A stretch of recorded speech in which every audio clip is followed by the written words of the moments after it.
Hello friends, welcome back to my YouTube channel. ನೋಡಿ, ಈ ರೀತಿ ಬ್ಯೂಟಿಫುಲ್ ಆಗಿರುವಂಥ ವಿ ನೆಕ್ಕು, ಹಾಗೆಯೇ ಒನ್ ಡಾಟ್ ಬ್ಲೌಸು, ಹಾಗೆಯೇ ಬ್ಯಾಕ್ ನೋಡಿ ಈ ರೀತಿ ಫೋಟ್ಲಿ ಬಟನ್ ಇಟ್ಟು ಫುಲ್ ಈ ರೀತಿ ನೆಕ್ ಇಟ್ಟು ಬೋಟ್ ನೆಕ್ ಇಟ್ಟಿರುವಂಥದ್ದು. ಸೊ ಥ್ರೆಡ್ ಪೈಪಿಂಗ್ನ ಹಾಕಿ ಸ್ಟಿಚ್ ಮಾಡಿದ್ದೀನಿ. ಇದನ್ನು ಕಟ್ಟಿಂಗು ಹಾಗೆ ಸ್ಟಿಚಿಂಗ್ ಹೇಗೆ ಮಾಡಬೇಕು ಅನ್ನೋದನ್ನು ಈ ವಿಡಿಯೋದಲ್ಲಿ ಅಪ್ಲೋಡ್ ಮಾಡಿದ್ದೀನಿ. ಸೊ ಪೂರ್ತಿಯಾಗಿ ವಿಡಿಯೋ ನೋಡಿ. ಟ್ರೆಂಡಿಂಗ್ ಡಿಸೈನ್ ಇದೆ. ಬಿಗಿನರ್ಸ್ ಕೂಡ ನಾನು ಹೇಳ್ಕೊಡೋ ಮೆಥಡಲ್ಲಿ ನೀವು ಯೂಸ್ ಮಾಡಿದ್ರೆ ನೋಡಿ, ಬ್ಯಾಕ್ ಸೈಡ್ ಕೂಡ ಏನೂ ಕಾಣಿಸ್ತಾ ಇಲ್ಲ. ಸೊ ಈ ರೀತಿ ಬೊಟಿಕ್ ಸ್ಟೈಲಲ್ಲಿ ಹೇಗೆ ಕಟ್ಟಿಂಗು ಸ್ಟಿಚಿಂಗ್ ಮಾಡೋದು ನೋಡೋಣ ಬನ್ನಿ. ಫಸ್ಟ್ ಈ ಕಡೆ ಒಂದು ಸಮ ಇರೋ ಥರ ಕಟ್ ಮಾಡ್ಕೋಬೇಕು. ಸೊ ಇದು ಬೋಟ್ ನೆಕ್ ಆಗಿರೋದ್ರಿಂದ ನಾನು ಫ್ರಂಟು ಮತ್ತು ಬ್ಯಾಕು ಎರಡನ್ನೂ ಕೂಡ ಒಟ್ಟಿಗೆ ಕಟ್ ಮಾಡಿ ತೋರಿಸ್ತೀನಿ ನಿಮಗೆ. ಸೊ ಏನಾದರೂ ಫ್ರಂಟು ಮತ್ತು ಬ್ಯಾಕಲ್ಲಿ ನಿಮ್ಗೆ ಏನಾದರೂ ಡೌಟ್ಸ್ ಇತ್ತು ಒಟ್ಟಿಗೆ ಕಟ್ ಮಾಡಿದ್ರೆ ಅಂತಂದರೆ ನನಗೆ ಕಮೆಂಟ್ ಮಾಡಿ ತಿಳಿಸಿ. ನಾನು ಸಪ್ರೇಟ್ ವೀಡಿಯೋನ ಬೇಕಾದರೆ ಅಪ್ಲೋಡ್ ಮಾಡ್ತೀನಿ. ಫಸ್ಟ್ 1/2 ಇಂಚ್ಗೆ ಒಂದು ಮಾರ್ಕ್ ಮಾಡ್ಕೊಳ್ಳೋಣ. ನೋಡಿ, ಈ ರೀತಿ 1/2 ಇಂಚ್ಗೆ ಒಂದು ಮಾರ್ಕ್ ಮಾಡ್ಕೊಂಡಾದಮೇಲೆ ಬೆನ್ನಿನ ಪೂರ್ಣ ಉದ್ದನ ಮಾರ್ಕ್ ಮಾಡ್ಕೋಬೇಕು. ನೋಡಿ, ಅಳತೆ ಬ್ಲೌಸ್ನ ಈ ರೀತಿ ನೀಟಾಗಿ ಇಟ್ಕೊಂಡು ಭುಜದಿಂದ ಪೂರ್ತಿ ಡಾಟ್ ಹಿಡ್ದಿರ್ತೀವಿ ಅಲ್ವಾ, ಅಲ್ಲಿವರೆಗೂ ಈ ರೀತಿ ಮಧ್ಯಕ್ಕೆ ಫೋಲ್ಡ್ ಮಾಡಿಕೊಂಡು ಕರೆಕ್ಟಾಗಿ ಬೆನ್ನಿನ ಪೂರ್ಣ ಉದ್ದನ ಮಾರ್ಕ್ ಮಾಡ್ಕೊಳ್ಳಿ. 1/2 ಇಂಚು ಎಕ್ಸ್ಟ್ರಾ ಮಾರ್ಕ್ ಮಾಡ್ಕೊಳ್ಳಿ. ಇದು ಭುಜ ಅಟ್ಯಾಚ್ ಮಾಡೋದಕ್ಕೆ 1/2 ಇಂಚು ಜಾಸ್ತಿ. ಸೊ ಇದಾದ ನಂತರ ಇದನ್ನು ಈ ರೀತಿ ಫೋಲ್ಡಿಂಗ್ ಮಾಡ್ಕೊಳ್ಳಿ. ಸೊ ನಾನು ಹೇಳ್ಕೊಡೋ ವಿಡಿಯೋ ನಿಮಗೆ ಅರ್ಥ ಆಗ್ತಿದೆ ಅಂತ ಅನ್ಕೋತೀನಿ. ಅದರಲ್ಲಿ ಏನಾದರೂ ಡೌಟ್ಸ್ ಇತ್ತು ಅಂದರೆ ನನಗೆ ಕಮೆಂಟ್ ಮಾಡಿ ತಿಳಿಸಿ. ಸೊ ನಾನು ಅದನ್ನು ಕ್ಲಿಯರಿಟಿಯಾಗಿ ವಿಡಿಯೋದಲ್ಲಿ ಮತ್ತೆ ಹೇಳ್ಕೊಡ್ತೀನಿ. ಇದಿಷ್ಟು ಆದಮೇಲೆ ಇವಾಗ 36 ಎದೆ ಸುತ್ತಳತೆ ಅಂತಂದರೆ 9 ಇಂಚ್ ಬರುತ್ತೆ. ಸೊ ನಾನು ಸುಮಾರು ವಿಡಿಯೋಗಳಲ್ಲಿ ಹೇಳಿದ್ದೀನಿ, ಯಾವುದೇ ಬೋಟ್ ನೆಕ್ ಬ್ಲೌಸ್ನ ನೀವು ತಗೋತೀರಾ ಅಂತಂದರೂ 9 ಇಂಚ್ ಬಂದಿದೆ ಅಂದರೆ 2 ಇಂಚ್ನಲ್ಲಿ ಮೈನಸ್ ಮಾಡಿ. ನೀವು ಎಷ್ಟೇ ಇಂಚ್ ತಗೊಂಡ್ರು ಅಷ್ಟೇ, ಎಷ್ಟೇ ಎದೆ ಸುತ್ತಳತೆ ಇದ್ರೂ 2 ಇಂಚ್ ಮೈನಸ್ ಮಾಡಿದಾಗ ನಿಮಗೆ ಕರೆಕ್ಟಾಗಿ ಬರುತ್ತೆ. ಇದು ಬಂದು ಇವಾಗ 7 ಇಂಚ್ಗೆ ಒಂದು ಮಾರ್ಕ್ ಮಾಡ್ಕೊಳ್ಳಿ. 2 ಇಂಚು ಮೈನಸ್ ಮಾಡಿದ್ರೆ ಇಲ್ಲೂ ಕೂಡ 7 ಇಂಚ್ ಆಗುತ್ತೆ. ಇಲ್ಲೂ ಕೂಡ 7 ಇಂಚ್ಗೆ ತಗೊಳ್ಳಿ. ಈ ರೀತಿ 7 ಇಂಚ್ಗೆ ತಗೊಂಡಾದಮೇಲೆ ಸ್ಟ್ರೈಟ್ ಒಂದು ಲೈನ್ ಹಾಕೊಳ್ಳೋಣ. ನಾನು ಫ್ರಂಟು ಮತ್ತು ಬ್ಯಾಕ್ ಎರಡೂ ಕೂಡ ಯಾಕೆ ಒಂದೇ ಸೈಡೆಲ್ಲ ಕಟ್ ಮಾಡ್ತೀನಿ ಅಂತಂದರೆ ನಿಮಗೆ ಈಸಿ ಆಗುತ್ತೆ. ನೀವು ಕಟಿಂಗ್ ಮಾಡುವಾಗ ಈ ರೀತಿ ಕಲ್ತ್ಕೊಂಡ್ರೆ ನಿಮಗೆ ಈಸಿ ಆಗುತ್ತೆ. ಸೊ ನೋಡಿ, ಇದು ಬಂದು ಇಷ್ಟು ಆಯ್ತಲ್ವ. ಎರಡೂ ಕೂಡ ಒಂದೇ ಸಮನಾಗಿರಬೇಕು. ಫ್ರಂಟು ಮತ್ತು ಬ್ಯಾಕು ಎರಡೂ ಕೂಡ ಒಂದೇ ಸಮ ಇರಲಿ. ಯಾಕಂತಂದರೆ ಇದು ವಿ ನೆಕ್ಕು, ಹಾಗೆಯೇ ಇದಕ್ಕೆ ಬೆಲ್ಟ್ ಪಟ್ಟಿ ಬರೋದಿಲ್ಲ, ಯಾವುದೇ ರೀತಿ ಬೆಲ್ಟ್ ಪಟ್ಟಿ ಬರೋದಿಲ್ಲ. ನೋಡಿ, ಇಲ್ಲಿ ಸ್ವಲ್ಪ ಹೆಚ್ಚು ಕಡಿಮೆ ಇದೆ, ಅದನ್ನು ಕಟಿಂಗ್ ಮಾಡ್ತಾಯಿದ್ದೀನಿ.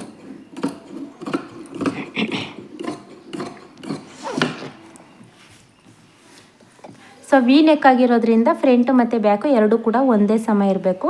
ಇಲ್ಲಿ ಬಂದು ನೀವು 1/2 ಇಂಚ್ಗೆ ಒಂದು ಮಾರ್ಕ್ ಮಾಡ್ಕೊಳ್ಳಿ. 1/2 ಇಂಚ್ಗೊಂದು ಮಾರ್ಕ್ ಮಾಡಿಕೊಂಡು ಈ ರೀತಿ ನೀಟಾಗಿ ರೌಂಡ್ ಶೇಪ್ ಅನ್ನೋದನ್ನು ಕೊಡಿ. ಇದಾದ ನಂತರ ಎದೆ ಸುತ್ತಳತೆನ ಮಾರ್ಕ್ ಮಾಡ್ಕೋಬೇಕು. 9 ಇಂಚ್ಗೆ ಒಂದು ಮಾರ್ಕ್ ಮಾಡ್ಕೊಳ್ಳಿ. ಇವಾಗ ಆರ್ಮಲ್ನ ನಾವು ಒಂದು ಸಲ ಚೆಕ್ ಮಾಡ್ಕೋಬೇಕು. 1/2 ಇಂಚು ಮೇಲ್ಗಡೆ ಬಿಟ್ಟು ಈ ರೀತಿ ನಾವು ಎಲ್ಲಿ ಮಾರ್ಕ್ ಮಾಡ್ಕೊಂಡಿರ್ತೀವಿ ಅಲ್ವಾ, ಅಲ್ಲಿಗೆ ಚೆಕ್ ಮಾಡ್ಕೊಳ್ಳಿ. 8 ಇಂಚ್ ಬರ್ತಾಯಿದೆ. ಸೊ ಇಲ್ಲೂ ಕೂಡ 8 ಇಂಚ್ ಇದೆಯಾ ಅಂತ ಚೆಕ್ ಮಾಡಬೇಕು.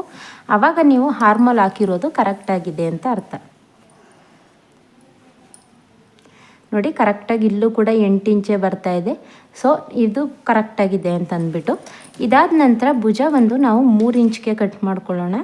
ಯಾಕಂತಂದರೆ ಇಲ್ಲಿ ವಿಡ್ತ್ ಅನ್ನೋದು ಜಾಸ್ತಿನೇ ಇರಲಿ ಸ್ವಲ್ಪ. ಯಾಕಂತಂದರೆ ವಿ ನೆಕ್ಕು ನಾವು ಇಲ್ಲಿ ಕೊಟ್ಟಾಗ ಅದು ನಿಮಗೆ ಕರೆಕ್ಟಾಗಿ ಕೂರಬೇಕು ಅಂತಂದರೆ ಇಲ್ಲಿ ಭುಜ ಅನ್ನೋದು ಕಡಿಮೆನೇ ಇರಬೇಕು, ಅದಕ್ಕೋಸ್ಕರ. ಸೊ ಫ್ರಂಟ್ ಡೀಪ್ ಎಷ್ಟಿದೆ ಅನ್ನೋದನ್ನು ಅಳತೆ ಬ್ಲೌಸಲ್ಲೇ ನೋಡ್ಕೊಳ್ಳೋಣ.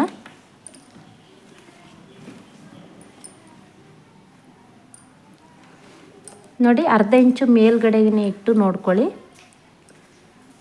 ಈ ರೀತಿ 1/2 ಇಂಚು ಮೇಲ್ಗಡೆ ಇಟ್ಟು ಈ ರೀತಿ ಗೊತ್ತಾಗಲಿಲ್ಲ ಅಂದರೆ ಒಂದು ಸ್ಟ್ರೈಟ್ ಲೈನ್ ಹಾಕ್ಕೊಳ್ಳಿ. ಆವಾಗ ನಿಮಗೆ ಕರೆಕ್ಟಾಗಿ ಅಳತೆ ಸಿಗುತ್ತೆ. 6.25 ಇಂಚ್ಗೆ ಬರ್ತಾಯಿದೆ. ಸೊ 6.25 ಇಂಚ್ಗೆ ಒಂದು ಮಾರ್ಕ್ ಮಾಡ್ಕೊಳ್ಳೋಣ. ಮಾರ್ಕ್ ಮಾಡ್ಕೊಂಡಾದಮೇಲೆ ಅಲ್ಲೂ ಕೂಡ ಒಂದು ಲೈನ್ ಹಾಕ್ಕೊಳ್ಳಿ.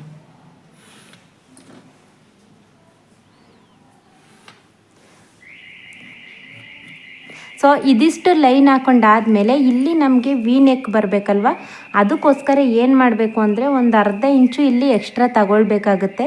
ಯಾಕಂತಂದರೆ ಇಲ್ಲಿ ವಿ ನೆಕ್ನ ಡ್ರಾ ಮಾಡೋದಕ್ಕೆ. ಸೊ ನಾವು ಹೀಗೆ ವಿ ನೆಕ್ನ ಡ್ರಾ ಮಾಡಬೇಕು. ಯಾಕಂತಂದರೆ ಇದು ಲೆಂತ್ ಜಾಸ್ತಿ ಇರುತ್ತೆ, ಈ ಕಡೆ ಸೈಡ್ ಕಡಿಮೆ ಇರುತ್ತೆ ಅಲ್ವಾ, ಅದಕ್ಕೋಸ್ಕರ ಏನು ಮಾಡಿ ಅಂತಂದರೆ ಇಲ್ಲಿ ನಾವು ಒಂದು 1/2 ಇಂಚು ಜಾಸ್ತಿ ತಗೊಂಡು ಈ ರೀತಿ ವಿ ನೆಕ್ನ ಶೇಪ್ನ ಮಾರ್ಕ್ ಮಾಡ್ಕೊಳ್ಳಿ.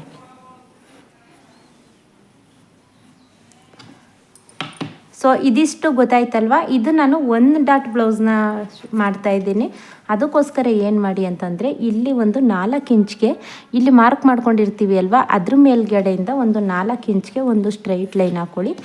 ಈ ಕಡೆ 1 ಇಂಚು, ಹಾಗೇ ಈ ಕಡೆ 1 ಇಂಚು, ಎರಡನ್ನೂ ಸೇರಿಸಿ ಒಂದು ಮಾರ್ಕ್ ಮಾಡ್ಕೊಳ್ಳಿ. ಸೊ ಇಷ್ಟೇ. ಇದೊಂದು ಡಾಟ್ ಹಿಡಿದು ಈ ರೀತಿ ಉಕ್ಸ್ಪಟ್ಟಿ ಮತ್ತು ಕಾಜಾಪಟ್ಟಿ ಹಾಕೋದು. ಸೊ 1 ಡಾಟ್ ಬ್ಲೌಸ್ ಏನಾದರೂ ನಿಮಗೆ ಚೆಸ್ಟ್ ಜಾಸ್ತಿ ಇತ್ತು ಅಂತಂದರೆ ಈ ಕಡೆ 1.5 ಇಂಚ್ ತಗೊಳ್ಳಿ, ಈ ಕಡೆ 1.5 ಇಂಚ್ ತಗೊಳ್ಳಿ. ಆವಾಗ ನಿಮಗೆ ಇಲ್ಲಿ ಕಪ್ಸ್ ಅನ್ನೋದು ಬರುತ್ತೆ, ಆವಾಗ ನಿಮಗೆ ಪರ್ಫೆಕ್ಟಾಗಿ ಆಗುತ್ತೆ. ಸೊ ಇದಿಷ್ಟು ಗೊತ್ತಾಯಿತು ಅಲ್ವಾ, ಇದಿಷ್ಟು ಗೊತ್ತಾಯಿತು ಅಂತ ಅನ್ಕೋತೀನಿ. ಸೊಂಟದ ಸುತ್ತಳತೆಯೂ ಕೂಡ ಇಲ್ಲೇ ಮಾರ್ಕ್ ಮಾಡ್ಕೊಳ್ಳೋಣ. ಸೊ ಸೊಂಟದ ಸುತ್ತಳತೆ ಎಷ್ಟಿದೆ ಅನ್ನೋದನ್ನು ಅಳತೆ ಬ್ಲೌಸಲ್ಲೇ ನೋಡ್ಕೋಬೇಕು. ಕಾಜಾಪಟ್ಟಿ ಸೈಡು ಬಿಟ್ಬಿಡಿ. ಸೊ ಕಾಜಾಪಟ್ಟಿಯಿಂದ ತಗೊಂಡ್ಬಾರ್ದು ಅಳತೆಗೆ, ಆವಾಗ ನಿಮಗೆ ಪರ್ಫೆಕ್ಟಾಗಿ ಸಿಗೋದಿಲ್ಲ. ಈ ರೀತಿ ಟೇಪಲ್ಲಿ ಪೂರ್ತಿಯಾಗಿ ಅಳತೆನ ಇಟ್ಕೊಳ್ಳೋಣ. ನೋಡಿ 31 ಇಂಚ್ ಬರ್ತಾ ಇದೆ ಅಲ್ವಾ, 31 ಇಂಚನ್ನ ನಾವು 4ನೇ ಭಾಗ ತಗೋಬೇಕಾಗುತ್ತೆ. ಸೊ 4ನೇ ಭಾಗ ತಗೊಂಡು ಅದಾದ ನಂತರ ಇವಾಗ ಇಟ್ಕೊಳ್ಳೋಣ. 7.25 ಇಂಚ್ ಬರುತ್ತೆ. ಇದಕ್ಕೆ ನಾವು ಈ ಕಡೆ 1 ಇಂಚು, ಈ ಕಡೆ 1 ಇಂಚು, 2 ಇಂಚು ಎಕ್ಸ್ಟ್ರಾ ಇಟ್ಟಿದ್ದೀವಿ. ನೋಡಿ ಈ ರೀತಿ. ಅದು 2 ಇಂಚು ಇಲ್ಲಿ ನಾವು ಡಾಟ್ ಹಿಡಿದಾಗ ಹೋಗುತ್ತೆ ಅಲ್ವಾ, ಅದಕ್ಕೋಸ್ಕರ ಏನು ಮಾಡಬೇಕು ಅಂತಂದರೆ ನೀವು 2 ಇಂಚು ಜಾಸ್ತಿನ ತಗೋಬೇಕಾಗುತ್ತೆ. ಸೊ ಇಲ್ಲಿ 7.25 ಇಂಚ್ಗೆ 8.25 ಇಂಚ್ ತಗೊಳ್ಳಿ, ಆವಾಗ ನಿಮಗೆ ಕರೆಕ್ಟಾಗಿ ಸರಿ ಹೋಗುತ್ತೆ. 1 ಇಂಚು ಜಾಸ್ತಿ ಏನಕ್ಕೆ ತಗೊಂಡೆ ಅಂದರೆ ಇಲ್ಲಿ 1 ಇಂಚು, ಈ ಕಡೆ ಸೈಡ್ 1 ಇಂಚು, 2 ಇಂಚು ಆಯ್ತಲ್ವ, ಅದು ನಿಮಗೆ ಪರ್ಫೆಕ್ಟಾಗಿ ನೋಡಿ ಸ್ಟ್ರೈಟ್ ಲೈನ್ ಬರುತ್ತೆ. ಸೊ ಎಕ್ಸ್ಟ್ರಾ ಇರೋಂಥ ಪೀಸ್ ಬಂದು ನಿಮಗೆ ಸೀಮಿಂಗ್ ಲೈಸ್ ಆಗುತ್ತೆ. ಸೊ ಇದಿಷ್ಟು ಗೊತ್ತಾಯಿತು ಅಂತ ಅನ್ಕೋತೀನಿ. ಇವಾಗ ಬ್ಯಾಕಲ್ಲಿ ಬೋಟ್ ನೆಕ್ನು ಕೂಡ ಕಟ್ ಮಾಡಿ ತೋರಿಸ್ತೀನಿ.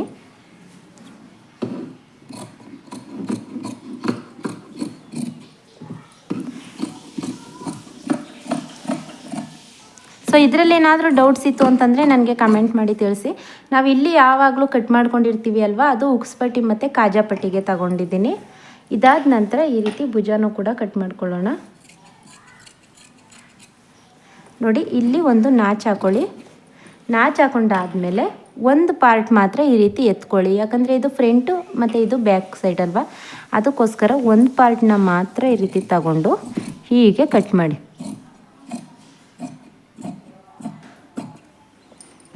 ನೋಡಿ ಈ ರೀತಿ ವಿ ನೆಕ್ ಅನ್ನೋದು ರೆಡಿ ಆಯಿತು. ವೇರ್ ಮಾಡಿದಾಗ ತುಂಬಾ ಬ್ಯೂಟಿಫುಲ್ಲಾಗಿ ಕಾಣಿಸುತ್ತೆ. ಸೊ ಇದು ಸ್ಟಿಚಿಂಗ್ ಮಾಡುವಾಗ ತೋರಿಸ್ತೀನಿ ಹೇಗೆ ಬರುತ್ತೆ ಅಂತ, ಲಾಸ್ಟಲ್ಲೂ ಕೂಡ ತೋರಿಸ್ತೀನಿ. ಇದಾದ ನಂತರ ಇದು ಕ್ಲೋಸ್ ನೆಕ್ ಇದೆ, ಹಾಗಾಗಿ ಬೋಟ್ ನೆಕ್ ಅಳತೆದು ಮಾತ್ರ ನಾವು 4 ಇಂಚ್ಗೆ ಮಾತ್ರ ತಗೋಬೇಕು, ಯಾಕಂತಂದರೆ ಪೂರ್ತಿ ಇದು ಕ್ಲೋಸ್ ನೆಕ್ ಇದೆ ಅದಕ್ಕೋಸ್ಕರ. ಸೊ ಪೂರ್ತಿ ಬಂದು ನಿಮಗೆ ಫೋಟ್ಲಿ ಬಟನ್ ಬರುತ್ತೆ. ಸೊ ಒಂದು ಸ್ವಲ್ಪ ಡೀಪ್ ಬೇಕು ಅಂತಂದರೆ 4.25 ಕೂಡ ತಗೊಳ್ಳಿ. ನೋಡಿ ನಾವಿಲ್ಲಿ ನಾಚ್ ಹಾಕೊಂಡಿರ್ತೀವಿ ಅಲ್ವಾ, ಅಲ್ಲಿಂದ ಈ ರೀತಿ ಕ್ಲೋಸ್ ಮಾಡಬೇಕು ಅದನ್ನು. ಇವಾಗ ಇಲ್ಲಿಗೆ ನಾವು ಬೋಟ್ ನೆಕ್ದು ಈ ರೀತಿ ನೀಟಾಗಿ ಶೇಪ್ ಕೊಡಿ.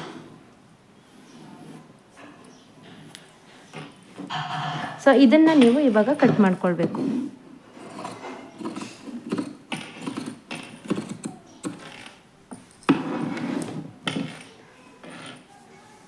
ಸೊ ನೋಡಿ ಇದು ಕೂಡ ರೆಡಿ ಆಯಿತು. ಇದನ್ನು ಇವಾಗ ಫೋಟ್ಲಿ ಬಟನ್ನ ಹಾಕಿ ಅದಕ್ಕೆ ನಾನು ರೆಡಿ ಮಾಡೋದನ್ನು ಕೂಡ ಸ್ಟಿಚಿಂಗ್ ವಿಡಿಯೋದಲ್ಲಿ ತೋರಿಸ್ತೀನಿ. ಲೈನಿಂಗ್ ಮತ್ತು ಸೀರೆ ಫ್ಯಾಬ್ರಿಕ್ನು ಕೂಡ ಕಟ್ ಮಾಡ್ಕೊಂಡಿದ್ದೀನಿ ನೋಡಿ. ಸೊ ಲೈನಿಂಗ್ ಮತ್ತು ಮೇನ್ ಫ್ಯಾಬ್ರಿಕ್ ಎರಡನ್ನೂ ಕೂಡ ಈ ರೀತಿ ನೀಟಾಗಿ ಇಟ್ಕೊಂಡು ಮಧ್ಯಕ್ಕೆ ಫೋಲ್ಡಿಂಗ್ ಮಾಡ್ಕೋಬೇಕು. ಸೊ ನೋಡಿ ಈ ರೀತಿ ಮಧ್ಯಕ್ಕೆ ಫೋಲ್ಡಿಂಗ್ ಮಾಡೋದನ್ನು ನಾವು ಫೋಟ್ಲಿ ಬಟನ್ ಅಟ್ಯಾಚ್ ಮಾಡೋದಕ್ಕೆ ಬೇಕಲ್ವ, ಅದಕ್ಕೋಸ್ಕರ ಏನು ಮಾಡಿ ಅಂತ ಅಂದರೆ ಈ ರೀತಿ ಅದ್ರ ಮೇಲ್ಗಡೆ ಇಟ್ಟು ನೀಟಾಗಿ ಒಂದು ಮಾರ್ಕ್ ಮಾಡ್ಕೋಬೇಕು. ಸೊ ಆ ಕಡೆ ಈ ಕಡೆ ಹೋಗಬಾರ್ದು, ಅದೇ ರೀತಿ ನೀಟಾಗಿ ನೋಡಿ ನಾನು ತೋರಿಸ್ತೀನಿ. ಲೈನಿಂಗ್ನೇ ಈ ರೀತಿ ಇಟ್ಟು ನೀಟಾಗಿ ಮಧ್ಯಕ್ಕೆ ಮಾರ್ಕ್ ಮಾಡ್ಕೊಳ್ಳಿ. ಇದು ಒಂದು ನಾವು ಸೀರೆ ಫ್ಯಾಬ್ರಿಕ್ ಮೇಲೆ ಫೋಟ್ಲಿ ಬಟನ್ ಹಾಕೋಬೇಕು, ಲೈನಿಂಗ್ ಮೇಲೆ ಹಾಕೊಡ್ಬೇಡಿ, ಸೀರೆ ಫ್ಯಾಬ್ರಿಕ್ ಮೇಲೆ ಹಾಕಬೇಕು. ಹಾಗಾಗಿ ಅದ್ರ ಮೇಲ್ಗಡೆ ಈ ರೀತಿ ಮಧ್ಯಕ್ಕೆ ಒಂದು ಮಾರ್ಕ್ ಮಾಡ್ಕೋಬೇಕು. ಅದಾದ ನಂತರ ಇವಾಗ ಫೋಟ್ಲಿ ಬಟನ್ನ ಅಟ್ಯಾಚ್ ಮಾಡ್ಕೊಂಡು ಹೋಗೋದು ಅಷ್ಟೇ. ಸೊ ನಾನು ಫೋಟ್ಲಿ ಬಟನ್ ಹೇಗೆ ಕಟ್ಟಬೇಕು, ಹಾಗೆಯೇ ಫೋಟ್ಲಿ ಬಟನ್ ಡಿಸೈನ್ಸು ಪ್ರತಿಯೊಂದನ್ನು ಕೂಡ ನನ್ನ ಚಾನಲ್ನಲ್ಲಿ ಅಪ್ಲೋಡ್ ಮಾಡಿದ್ದೀನಿ.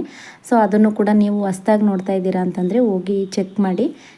ನೋಡಿ ಈ ರೀತಿ ಮಧ್ಯಕ್ಕೆ ಒಂದು ಮಾರ್ಕ್ ಮಾಡ್ಕೊಂಡಿದ್ದೀವಿ ಅಲ್ವಾ, ಅಲ್ಲಿಂದ ಪೂರ್ತಿಯಾಗಿ ಫೋಟ್ಲಿ ಬಟನ್ನ ಹಾಕ್ಕೊಳ್ತಾ ಹೋಗಬೇಕು. ನೋಡಿ ನಾನು ಆಲ್ರೆಡಿ ಅದನ್ನೆಲ್ಲ ಫೋಟ್ಲಿ ಬಟನ್ಸ್ಗಳನ್ನ ಕಟ್ಟಿ ಇಟ್ಕೊಂಡಿದ್ದೀನಿ.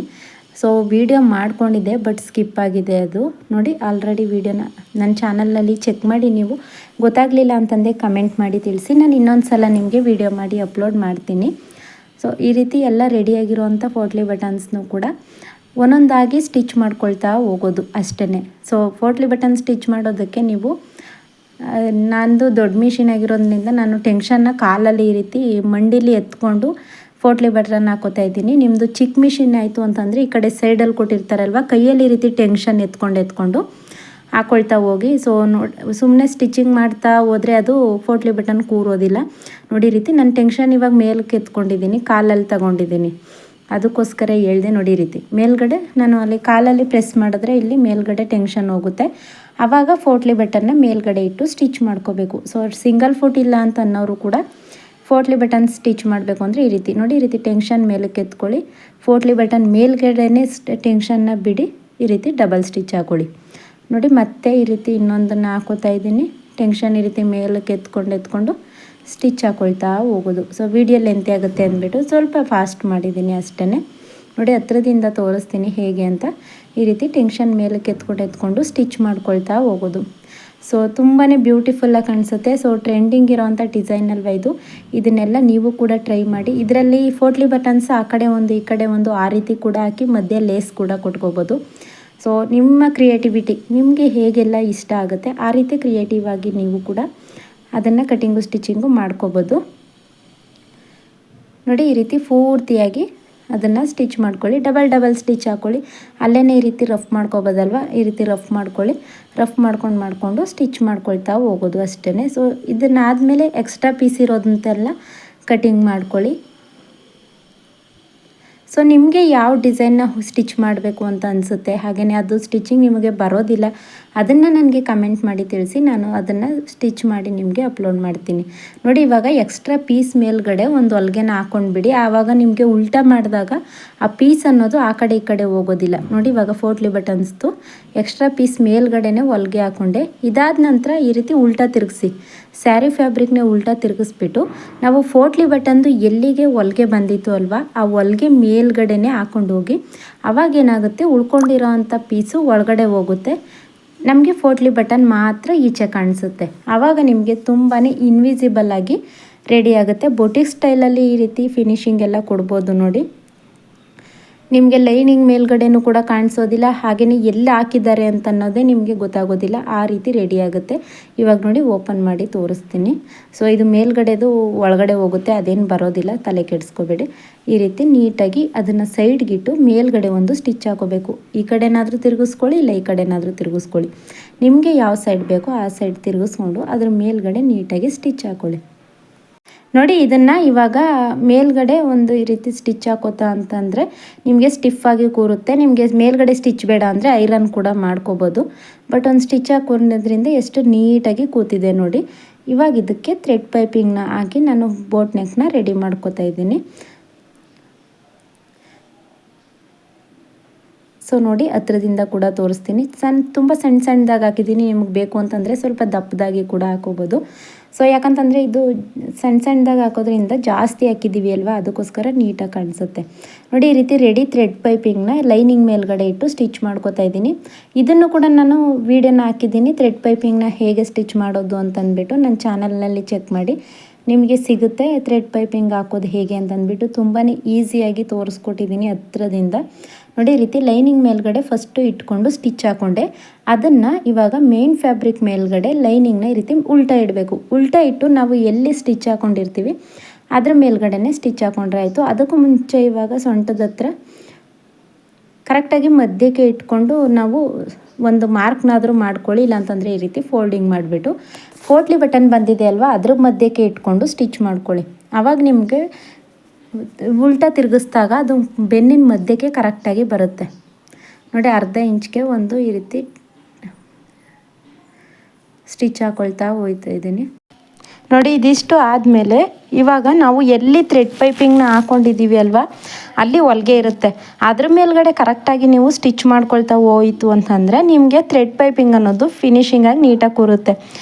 ನೀವು ಉಲ್ಟಾ ಇದ್ದಾಗಲೇ ಏನು ಮಾಡಬೇಕು ಅಂತಂದರೆ, ನೀವು ಉಲ್ಟಾ ಸ್ಟಿಚ್ ಮಾಡುವಾಗಲೇ ಥ್ರೆಡ್ ಪೈಪಿಂಗ್ದು ಎಡ್ಜಸ್ಗೆ ಸ್ಟಿಚ್ ಹಾಕೋಬೇಕು. ಆವಾಗ ಮಾತ್ರ ನಿಮಗೆ ಕರೆಕ್ಟಾಗಿ ಕೂರೋದು. ನೋಡಿ ಈ ರೀತಿ ಸ್ಟಿಚ್ ಹಾಕೊಳ್ತಾ ಹೋಗೋದು. ಸೊ ನಾನು ನೆಕ್ಸ್ಟ್ ವೀಡಿಯೋಗಳಲ್ಲಿ ಏನೆಲ್ಲ ಡಿಸೈನ್ಸ್ನ ಅಪ್ಲೋಡ್ ಮಾಡ್ತೀನಿ. ಸೊ ಅದೆಲ್ಲ ನಿಮಗೂ ಕೂಡ ಯಾವುದಾದ್ರೂ ಡಿಸೈನ್ಸ್ ಕನ್ಫ್ಯೂಸ್ ಇತ್ತು ಅಂತಂದರೆ ನನಗೆ ಕಮೆಂಟ್ ಮಾಡಿ ತಿಳಿಸಿ. ಆ ಡಿಸೈನ್ನ ನಾನು ಕಟಿಂಗು ಸ್ಟಿಚಿಂಗ್ ವಿಡಿಯೋ ಎರಡನ್ನೂ ಕೂಡ ಅಪ್ಲೋಡ್ ಮಾಡ್ತಾ ಹೋಗ್ತೀನಿ. ಸೊ ಇದು ಕಟಿಂಗ್ ವಿಡಿಯೋನ ಆಲ್ರೆಡಿ ಅಪ್ಲೋಡ್ ಮಾಡಿದ್ದೆ, ಬಟ್ ಸ್ಟಿಚಿಂಗ್ ಮಾಡುವಾಗ ಕಟಿಂಗ್ ವಿಡಿಯೋ ಒಬ್ಬೊಬ್ರಿಗೆ ಸಿಕ್ಕಲ್ಲ ಅಂತಂದ್ಬಿಟ್ಟು ಕಮೆಂಟ್ ಮಾಡ್ತೀರಲ್ವ, ಅದಕ್ಕೋಸ್ಕರ ಎರಡನ್ನೂ ಕೂಡ ಒಂದರಲ್ಲೇ ಅಪ್ಲೋಡ್ ಮಾಡಿದ್ದೀನಿ. ನೋಡಿ ಇವಾಗ ಬ್ಯೂಟಿಫುಲ್ಲಾಗಿ ರೆಡಿ ಆಯಿತು. ಇದನ್ನು ಏನು ಮಾಡಬೇಕು ಅಂತಂದರೆ ಥ್ರೆಡ್ ಪೈಪಿಂಗ್ದು ಒಳಗಡೆ ಹೋಗಬೇಕು ಹೊಲಿಗೆ, ಆ ರೀತಿ ಹಾಕ್ಕೊಳ್ಳಿ. ನೋಡಿ ಎಡ್ಜಸ್ಗೆ ಹಾಕ್ಕೊಳ್ತಾ ಹೋಗಿ, ಆವಾಗ ನಿಮ್ಗೇನಾಗುತ್ತೆ ಹೊಲಿಗೆ ಅನ್ನೋದು ಮೇಲ್ಗಡೆ ಕಾಣಿಸೋದಿಲ್ಲ, ಆವಾಗ ನೀಟಾಗಿ ಫಿನಿಶಿಂಗ್ ಕಾಣಿಸುತ್ತೆ. ಸೊ ನೋಡಿದ್ರಲ್ವ ಎಷ್ಟು ಈಸಿಯಾಗಿ ಬ್ಯಾಕ್ ಡಿಸೈನ್ನ ರೆಡಿ ಮಾಡ್ಬೋದು ಟ್ರೆಂಡಿಂಗ್ ಡಿಸೈನ್ಸ್ಗಳನ್ನ ಅಂತ.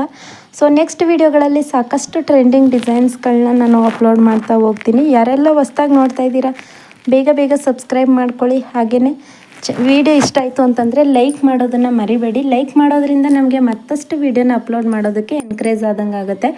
ಸೊ ಪೂರ್ತಿ ಪಾರ್ಟ್ನ ಈ ರೀತಿ ನೀಟಾಗಿ ರೆಡಿ ಮಾಡಿಕೊಂಡ್ರೆ ನಿಮಗೆ ಬ್ಯೂಟಿಫುಲ್ ಆಗಿರೋಂಥ ಬ್ಯಾಕ್ ಡಿಸೈನ್ ರೆಡಿಯಾಗಿ ಹೋಗುತ್ತೆ.